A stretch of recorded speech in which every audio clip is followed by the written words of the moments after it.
I'm Brad DeRoche. Welcome to my series on guitar fundamentals.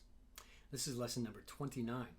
In today's lesson, we're going to talk about practicing, effective practice, and more particularly in how to practice. Now, in the previous video, we focused on the what to practice part, and we broke our practice into 5 broad categories or areas that we could focus on. And a quick recap of those 5 areas. To begin with, we had warm-ups, which we discussed in our previous lesson. The second category is technical drills, and we also discussed that in the previous lesson, and this whole series of fundamentals has been primarily about technical drills. The third category is learning new repertoire. Now, that's what we're going to start our focus on today. And learning new repertoire is a category that could be discussed at great length. And so this short video is not going to be the end-all on this subject. There's just no way. I don't have enough time to do it, nor the knowledge and ability to discuss all the important facts. But the few things that I think I can help you with would be a new way to look at learning repertoire. So let's start with that today. First off, when it comes to new repertoire, let me make a few suggestions. Play pieces that are at your skill level. I spent a long time early in my guitar career trying to play pieces that were simply too difficult for me. It took me months to learn them.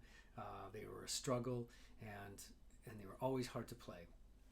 And what that does is it basically ensures that you're going to develop bad habits because you're always struggling. It never gets easy. So a classic example is that I had a student who came to me and was taking guitar lessons, and he was an electric guitar player, so he had some skill as an electric guitarist. But when he came over and he started playing classical guitar, he was very new. He didn't read music particularly well and didn't have the skills for classical guitar yet developed. Anyway, after a handful of lessons, he had decided that he was going to play the Aranjuez Concerto, and so that was the next thing he wanted to work on. And he simply just hadn't developed the skills yet. So he said, I don't care if it takes me a year to play it. And my thought was, a year from now, you're not going to be really that much closer. You still need another 10 years or more probably to develop the skills to play that piece. So, word to the wise. Don't play pieces that are so far beyond your skill level that you're always struggling, because then that becomes how you play. It will always be a struggle. So find a graded series like the Royal Conservatory or something, and find pieces within your skill level that you can master within a couple of weeks' time. And when I say master, I mean that you can play them at full tempo with very few errors. If you can't do that after a couple of weeks' time, perhaps the piece is too difficult for the amount of time you have to practice and the amount of skill you have at this point. So you need to find other repertoire that's more satisfying in that sense. And I know everybody wants to play the hard stuff, the masterpieces of the literature, because those are the best pieces. So we all want to do that. But you'll be doing yourself a great favor if you play pieces that are at your skill level and play them really beautifully, as opposed to playing really hard pieces badly. Okay. So there's the first thing. I can tell you this from experience, from my own experience. The second thing when it comes to repertoire is that try to get the pieces to a really high level before you drop them and move on. I see too many people learn a piece, they get it to the point where they can play through it relatively at tempo, but it's still got a number of problem spots, and they think, all right, I've been with this piece for a few weeks, I'm tired of it, boom, I'm moving on. Then they basically don't really play it much after that. So what's happened is you put the teapot on and you started warming it up, but then you got impatient and you took it off before it ever boiled. And so we need to get pieces all the way to the highest level before we move on. That doesn't mean spending the rest of our life on one piece, but if you're going to invest in something, spend enough time to make it sound really good before you drop it. Okay. Then let's talk about how to develop new repertoire. First off, the first step for me, step number 1, is doing research. So when I'm going to learn a new piece of music, I want to make sure that I have a good edition. I want to make sure I know something about the composer, the style, the time period. I want to know what the title of the piece means, etc., etc. I also tend to do some basic music theory analysis, so if you have the ability to do that. If nothing else, try and understand how the piece is broken up into big sections So if we took something like Lagrima, the first section is in a major key, and then the second section is in a minor key, and then it returns to the major key. So it has an A section, a B section, and a return of the A section, or it's also known as a ternary form, a three-part form. Those kinds of things are really important.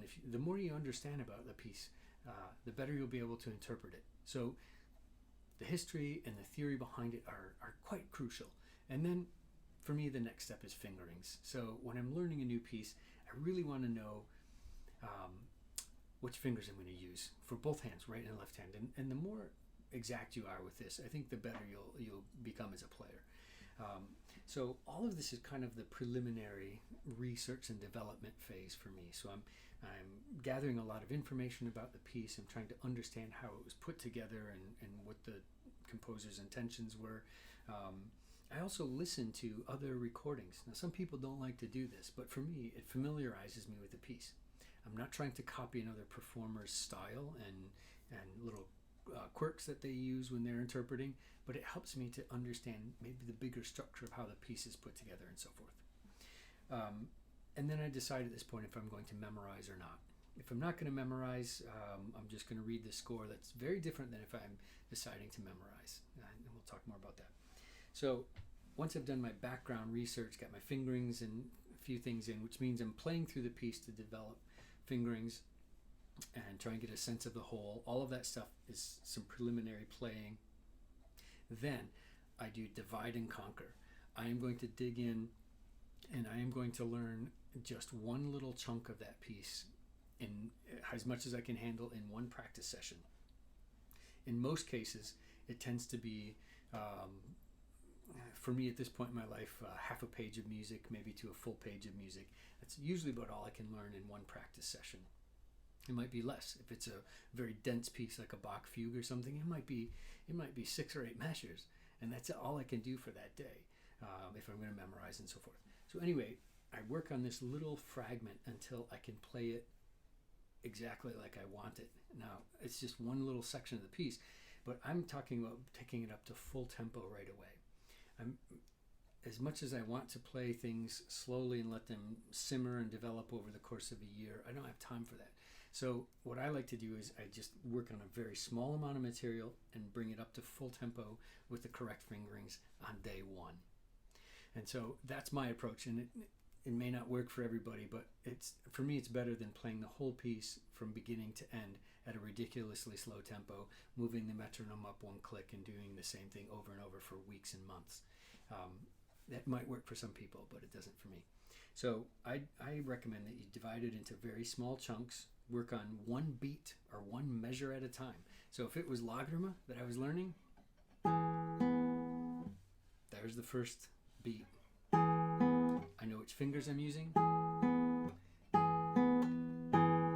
know how loud I want to play it. And there's the next beat. I'm going to add that. So now I have...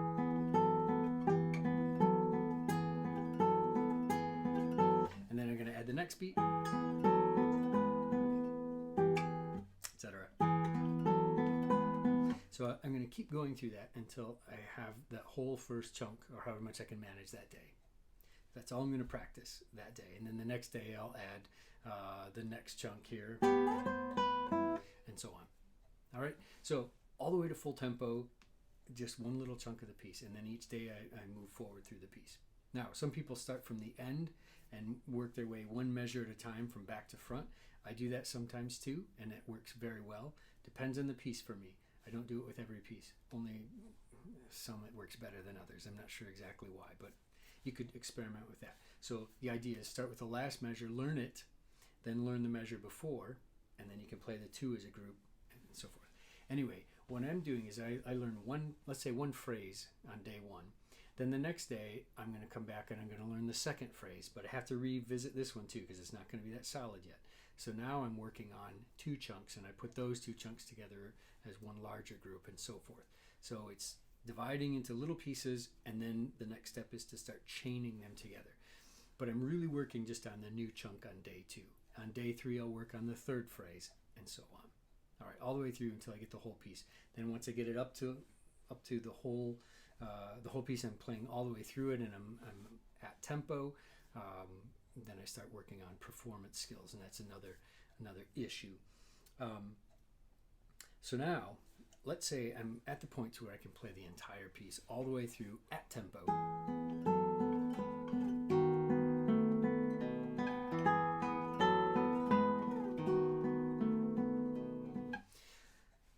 Then I'm going to start recording my run-throughs. All right?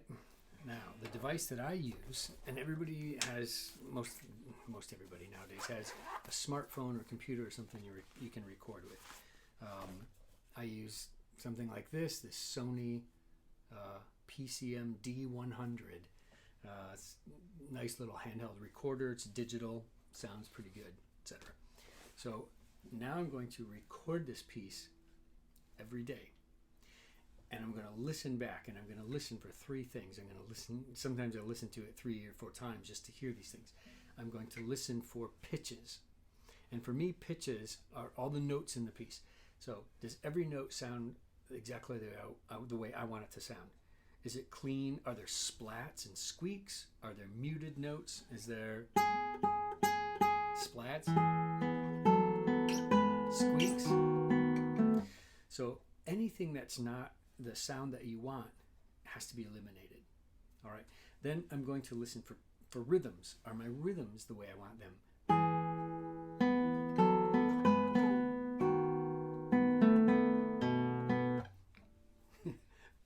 Rhythm's not good. So I would listen back through the piece, and I actually recommend using a metronome. Turn the metronome on until you find the tempo that you're playing it at, and start the recording and get the metronome lined up with the first couple of notes. It takes a few tries, and then see how far you vary from the metronome. That'll give you a good sense if your rhythm is on or not. And then the third thing I'm going to listen for is expression. Have I expressed the piece the way I wanted to?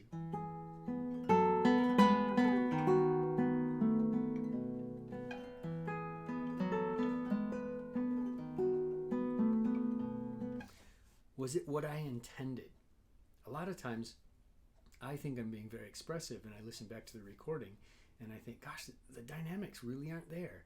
Can I do more with that? Etc.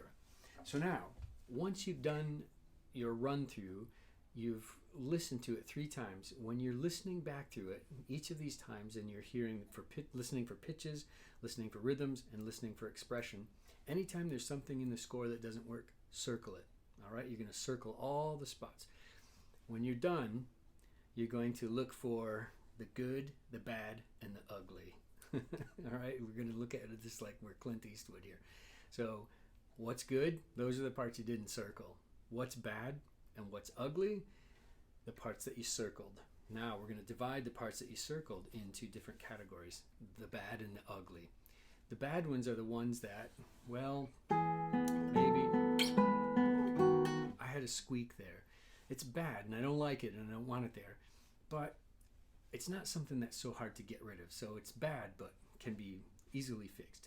The ugly, these are things that are really challenging and they need to be practiced every single day. So here's what I do. This is like one of the best things I've developed recently. I actually make index cards. So I go through, I make the circles in the score, and then I write down the measure number and what needs to be fixed on an index card. And I divide those into the bad and the ugly. The ugly, you're going to practice every single day as part of your technique practice. The bad ones, you're only going to practice when you practice this particular piece in your repertoire, which may not be every day. We'll see when we get to our next lesson. So anyway, the good, the bad, and the ugly. So once you've circled all those problem spots in your score, you have to divide them up into the bad and the ugly. You practice the ugly ones every day to fix them. And that's how you can fix pieces and really make them polished and shine. All right, so we're going to look for some more tips in our next lesson. I hope that you'll join me and practice well. Until then, I'll see you soon. Cheers.